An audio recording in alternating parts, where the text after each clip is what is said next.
How can one resolve a deadlock in interpersonal relationships? People often need to act with legitimacy and clarity, presenting a rationale to explain their actions, as if having a reason ensures everything goes smoothly. Some people are overly superstitious about reasons to the point of not wanting to hear anything else. The so-called borrowing of excuses is really just finding a reason when there is none. Therefore, when we borrow an excuse, we must appear to have sufficient reasoning to have a chance to persuade others. Otherwise, it only raises suspicion and caution. Even when speaking nonsense, there must be a way to say it. Humans are rational beings. Whether for big or small matters, everything must have a name, a way of being called, a way of being said. Even a scoundrel refuses to be cursed without reason. They too have their own logic, even if it's flawed. When an emperor kills an official or eliminates an opponent, they must explain to the court, though they can justify it however they please.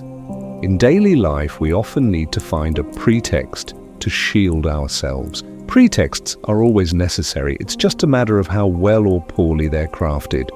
There's an interesting story about an Indian thief caught red-handed.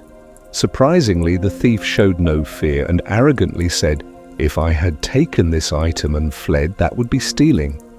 But I only held it. At most, I'll return it to you, that's all." Then he calmly put his hands behind his back and walked away. There's another story. A friend visiting India for the first time got into a dispute. While dining at a hotel, he left his seat a few times. Upon returning, he saw a young man rummaging through the wallet in his coat pocket, which was hanging on the chair.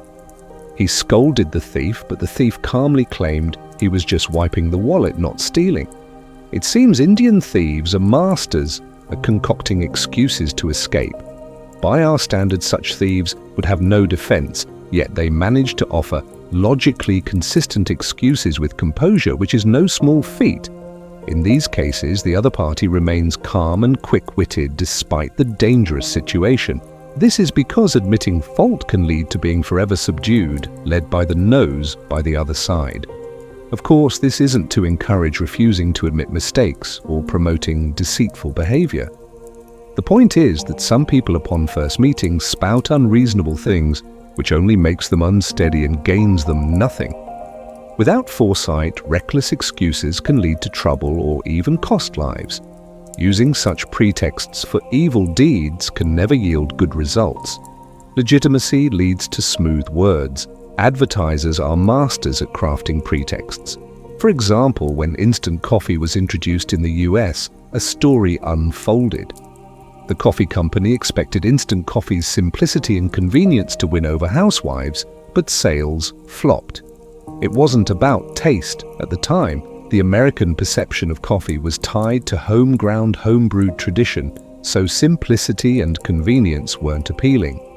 The company changed its advertising, emphasizing time-saving benefits, allowing housewives to care for their husbands and children. This shift reassured housewives as using instant coffee didn't imply laziness, but rather freed up time for family care. After this change, instant coffee sales soared annually. Everything has two sides. Calling something traditional can imply it's outdated. Emphasizing instant coffee's simplicity and convenience suggested cutting corners or laziness, but framing it as time-saving made it acceptable. Humans are like that. Everything needs legitimacy and a pretext. Give people a pretext and they'll willingly deceive themselves to follow it, especially if it benefits them. In reality, alcoholics often claim they don't ask for drinks, but create pretexts for others to offer them. This seems a peculiar Chinese mentality. When doing something, people find reasons to shirk responsibility, even when they know they're accountable. Exploiting this psychology, one must first prepare a pretext for the other party to act unwittingly. For example, when giving a gift, one might say, "You've helped me so much, I don't know how to express my gratitude. This is just a small token, please accept it." With a pretext provided, the recipient feels at ease accepting the gift without fear of being seen as corrupt or bribe-taking. 7 optimal reasons for gift giving. Gift giving is an indispensable act in human interactions. Proper gift giving brings joy and creates a pleasant atmosphere. Poorly done, it leads to rejection, leaving the giver distressed for days. Thus, mastering the art of gift giving is essential for a successful outcome. The most frustrating issue in gift giving is when the recipient refuses, outright politely declines or accepts, and later returns the gift, causing the giver heartbreak, wasted effort, and regret. So how can every gift-giving attempt succeed? The key lies in finding a suitable pretext and delivering it with clever, tactful words. Here are 7 methods. Method 1. Borrowing flowers to offer to Buddha. When gifting local specialties, say they were just sent by family and you'd like to share a little for the recipient to enjoy. The gift is modest and not purchased, so you ask them to accept it. Generally, the recipient, seeing your sincerity, finds it hard to refuse and accepts the gift. Method 2. Pretending to return a gift. If gifting a bottle of wine, claim someone gave you a few bottles of fine wine and you're bringing one to share, suggesting the recipient prepare some snacks. This way, sharing a bottle strengthens the bond without revealing your intent. Isn't that marvelous? Method 3. Borrowing a horse to hunt birds. Sometimes you want to give a gift to someone distant or unfamiliar, making direct gifting difficult. Choose their birthday or wedding anniversary. Gather friends to present gifts together and offer congratulations. This makes it hard for the recipient to refuse. When they realize it was your idea, their view of you changes. Using the strength of a group to build goodwill is a brilliant strategy. Method 4. Grafting one plant onto another. Mr. Zhang wants Mr. Liu's help and plans to give a gift but fears rejection and embarrassment. Since Mr. Zhang's wife is close to Mr. Liu's partner, he uses diplomacy. His wife brings the gift to visit Mr. Liu's partner, ensuring success. Clearly, an indirect approach beats a direct one. Method 5. Lending first, repaying later. For example, when giving money to a struggling family, their pride may make them reluctant to accept help. If gifting an item, say it's unused, and they can use it now, repaying later if needed. If gifting money, suggest they use it now and repay later. The recipient feels it's not charity and will repay, so they accept willingly. Method 6. Borrowing a nest to lay eggs. A student deeply indebted to his teacher but unable to repay noticed the calligraphy in the teacher's photo frame didn't match the home's decor. Coincidentally, the student's uncle, a nationally renowned calligrapher, had given him a piece of calligraphy. The student framed it for the teacher, who not only didn't object, but was delighted. The student achieved his goal of gratitude. Method 7. Borrowing a path to cross a bridge.